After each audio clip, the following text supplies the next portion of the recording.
हमने भी सुना कि 24 के लिए नीतीश बाबू बारात सजा रहे हैं पटना में। बारात में दूल्हा भी होता है ना, तो इस 24 की बारात का पटना का दूल्हा कौन है? ये तो समस्या है। सभी प्रधानमंत्री के दावेदार हैं, कुछ की इच्छा बाहर है, कुछ की इच्छा अंदर है। क्या नीतीश बाबू, क्या अरविंद केजरीवाल अपना एजेंडा चला रहे हैं? क्या राहुल गांधी तो वहीं हैं बैठे हुए पर्दे के पीछे, शरद पवार जी हैं और ममता जी हैं। तो देखो, ये स्वार्थी राजनीतिक तत्वों का दो कारणों से जमावड़ा है: नरेंद्र मोदी जी का विरोध और अपनी कुर्सी को आगे बढ़ाना। हिंदुस्तान उससे आगे निकल गया है।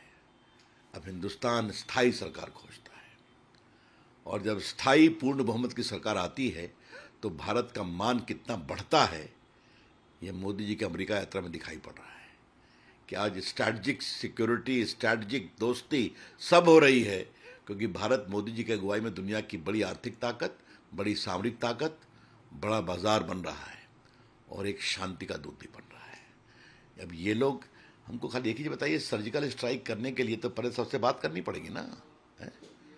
तो कुछ हुआ बाकी है। इसलिए फिर कहूँगा, 24 के लिए नीतीश बाबू पटना में बारात सजा रहे हैं, अच्छी बात है। बारात का दूल्हा कौन है बता दीजिए, तो फिर कहाँ से 24 की बारात सजेगी? इसलिए आप बुलाए हैं, अच्छी बात है। बिहारी लिट्टी चोखा खिला दीजिए, अपने सिलाव का खाजा खिला दीजिए, उनको विदा कर दीजिए। दूल्हे का बोलते हैं समय का इंतजार कीजिए। तो बारात बिना दूल्हे के लगती है क्या? अब हिंदुस्तान एक प्रभावी सशक्त नेता की ओर चलता है जो स्थायी सरकार दे सकता है। अब देवेगौड़ा, गुजराल, वीपी सिंह, चंद्रशेखर, इन लोगों का जमाना चला गया। Ad hoc prime minister, compromise prime minister, ये जमाना चला गया।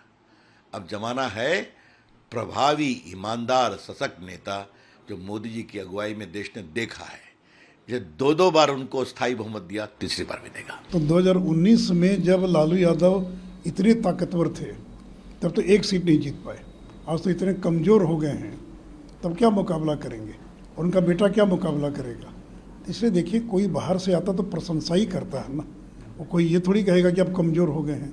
बीमार आदमी को देखने जाते हैं तो ढाढ़स बनाते हैं, जल्दी ठीक हो जाओगे, एकदम ठीक लग रहे हो।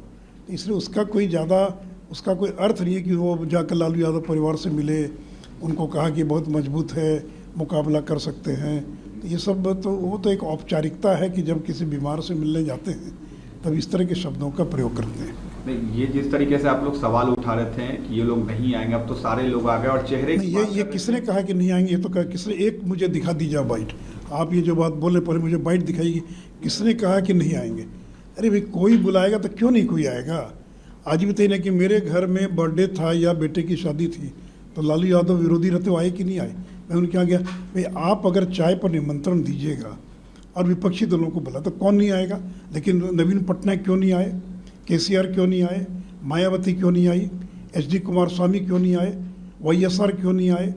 तो भाई, आपने दिया 20 को निमंत्रण, से 5-7 लोग नहीं आए या आपको लग गया कि वो नहीं आए, आपने निमंत्रण नहीं दिया। तो ये तो बीजेपी ने कभी नहीं कहा कि नहीं आएंगे। हम तो ये करें कि ये अगर इकट्ठा भी हो जाए तो भी कोई उसका फलाफल नहीं निकलने वाला है। और चाय पर इकट्ठा होने का मतलब विपक्षी एकता नहीं होती है। एक टेबल पर बैठ कर आपने खाना खा लिया, इसका मतलब ये नहीं हो गया कि विपक्ष एक हो गया।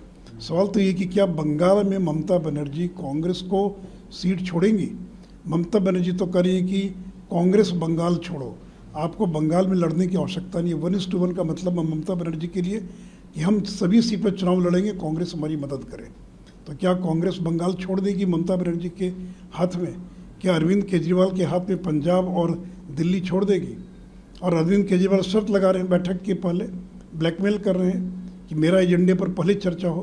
तो बीजेपी ने कभी नहीं कहा कि लोग नहीं आएंगे। क्यों नहीं आएंगे भाई? विपक्षी दल हैं, वो तो आएंगे ही। लेकिन विपक्षी दल में भी आधे दर्जन लोग नहीं आए, और जो आए इसलिए कहा कि दिल मिले न मिले हाथ जरूर मिलाएंगे। तो इसलिए ये विपक्षी एकता जो है, जो पहले से जहाँ एकता है, जैसे बिहार में एकता है तो वहाँ है विपक्षी एकता, लेकिन क्या बंगाल में, क्या पंजाब में, क्या यूपी में? एकता तो वहाँ ना विषय है। तमिलनाडु में क्या एकता की जरूरत है? वहाँ तो ऑलरेडी एकता है, वहाँ तो कांग्रेस के साथ उनका अलायंस है। तो एकता की तो आवश्यकता ही यहाँ पर है ना। मध्य प्रदेश, राजस्थान, छत्तीसगढ़ में कोई एकता की आवश्यकता नहीं है।